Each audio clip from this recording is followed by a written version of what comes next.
parce qu'être clivant dans ce pays, c'est devenu un problème d'être clivant. Vous avez les anti et les pros, les anti-Poutine et les pro-Poutine, les anti et les pro. Vous n'avez pas de nuance. Alors je dis ça, mais en même temps, je devrais faire mon propre procès parce que je pense être un anti-Macron absolu. Je pense que c'est la seule fois de ma vie où j'ai pas de nuance, où je pense que ce type incarne le mal. Je pense que ce type, comme Van der Leyen, incarne quelque chose de l'ordre du mal. Il y a une espèce de cartel du mal, quoi. Et un cartel destructeur, que la volonté d'Emmanuel Macron n'est absolument pas de construire. Il y a des gens dont la volonté est de construire. Je pense qu'un Nicolas Sarkozy avait une volonté sans doute effectivement teintée d'ivraie et pas seulement du bon grain de construire. Je pense que c'était même le cas d'un François Hollande que j'apprécie pas spécialement. Même peut-être encore le cas d'un Mitterrand. Je pense que Macron n'a aucune volonté de construire. Il a une volonté de diviser pour régner ou faire régner. Voilà. Et ça, c'est un vrai problème. Et c'est ce qui a motivé mon engagement, si vous voulez. C'est important parce que mon engagement, il est passé d'un engagement sanitaire à un engagement politique. Non, mais c'est vrai. Mais en fait, parce qu'il a basculé dans le politique à partir du pass, en réalité. Si la France n'avait pas connu le pass sanitaire, mon Dieu, je serais resté à un statut de lanceur d'alerte peut-être, d'avocat engagé sans doute, mais certainement pas d'opposants politiques farouches et prêts effectivement à véritablement monter un parti politique pour aller prendre le pouvoir. Parce qu'à un moment donné, c'est ça l'idée. Non pas tant moi, parce que c'est pas ça le débat, mais il faut absolument aujourd'hui sortir ce pays du marasme dans lequel opposition et majorité sont en train de le mettre. On va pas s'en sortir sinon.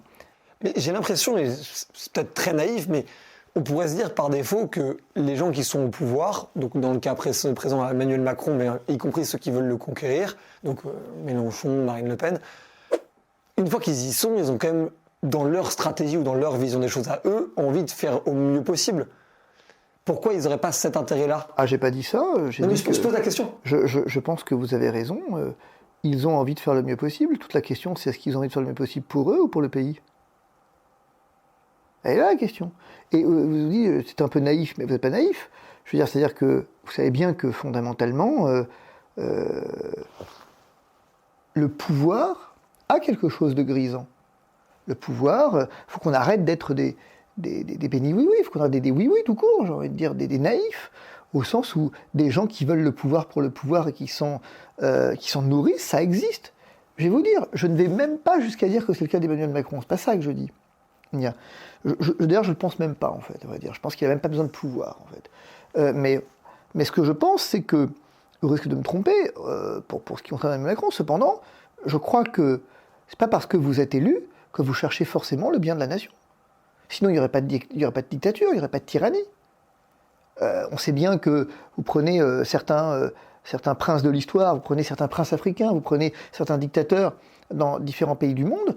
Est-ce qu'il y a une volonté d'œuvrer pour le bien commun ou d'œuvrer pour le bien personnel ? Faut pas être naïf. Ce qui caractérise finalement la tyrannie quelque part, bon, si on devait, il y a plein de choses qui caractérisent, mais sans doute que l'idée de se dire que mon intérêt personnel passe avant l'intérêt du pays, l'intérêt de la communauté, l'intérêt du bien commun, est peut-être le critère distinctif, un des critères distinctifs.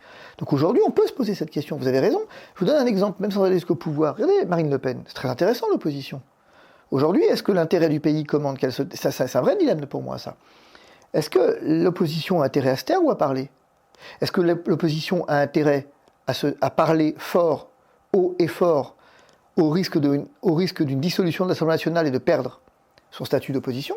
Quand on est 89 députés, vous la ramenez pas trop quand même, parce que 89 députés, il sait que Marine Le Pen, ça règle ses problèmes d'argent, ça règle ses problèmes de notoriété et de présence. Oui, de place sur le place sur l'échiquier politique. 89 députés. Je pense que même elle n'y croyait pas, quoi. On voit bien qu'il y a une espèce de phénomène là. Avec une campagne où elle s'est beaucoup tue d'ailleurs. Bien sûr. Mais parce que c'est ça le truc, c'est que. Et si finalement l'enjeu, c'était pas de se taire pour finalement attendre que ça s'écroule et se proposer en sauveur. Alors évidemment, quand vous faites ça, est-ce que vous négociez pour l'intérêt de la nation ou est-ce que c'est pour votre intérêt d'autre part ? Est-ce que demain matin, si Emmanuel Macron prenait en France, Emmanuel Macron arrive et dit écoutez, vous me saoulez les gars là, vous commencez à me saouler avec vos conneries, j'ai plus de majorité et ça me saoule de pas mettre les Français dans leurs responsabilités, avec une campagne de communication un peu habile, ce qu'il sait faire, il dissout l'Assemblée, qu'est-ce qui se passe? Est-ce qu'aujourd'hui, demain matin, dans un an, mettons 6 mois, Emmanuel Macron dissout l'Assemblée, revoit les députés devant le peuple, est-ce que concrètement on aura encore ce résultat? Qui peut le prédire? Non, c'est pas certain. Il risque en plus d'être très différent, même sur les 3 grosses forces politiques. Complètement. Je veux dire, et donc, si celui qui a le plus à y perdre, est-ce que c'est Emmanuel Macron ou est-ce que c'est l'opposition actuellement qui a un statut en or? Vous imaginez Marine Le Pen? Elle est appelée par Elisabeth Borne, elle a une voiture, elle a des avantages qu'elle n'a jamais eu. Le Front National, ça fait combien de temps qu'ils essayent? Depuis 86, quoi. C'est quoi, c'est 86? Ou même à 86 avec la proportionnelle, on n'était pas à ça. Ils ont obtenu, il faut mesurer de quoi on parle. On a un scrutin majoritaire. Rappelez-vous que la proportionnelle, elle a toujours été pour faire émerger. Une majorité. Une majorité. Et la proportionnelle a toujours été pour faire émerger, en tout cas, le Front National. On a dit, il ne faut pas le faire parce que sinon, on va avoir des équilibres, machin. Là, boum, scrutin majoritaire, 89 députés. La proportionnelle, ils en ont eu 200, quoi. Et donc, on fait quoi maintenant? Si vous voulez, ce que j'ai appris, moi, au fur et à mesure de ma culture, de ma modeste culture, c'est qu'on ne fait pas une révolution pour changer le pouvoir. On fait une révolution pour prendre le pouvoir.